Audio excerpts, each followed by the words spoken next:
Hello friends, अगर आपको हमारा वीडियो अच्छा लगा हो या लगेगा तो आप लाइक, कमेंट और वो लाल बटन वाला सब्सक्राइब को दबा दीजिएगा ताकि आपको हमारा वीडियो का फर्स्ट नोटिफिकेशन पहुंच सके और आप हमारे यूट्यूब चैनल को देख सकें।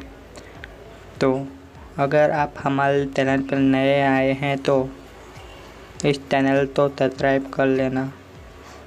माफ़ कीजिएगा फ्रेंड्स अगर मेरी हिंदी आपको थोड़ी अटपटी लग रही है, पर मेरी हिंदी थोड़ी विविध है, तो इसे इग्नोर कर आप वीडियो देख सकते हैं।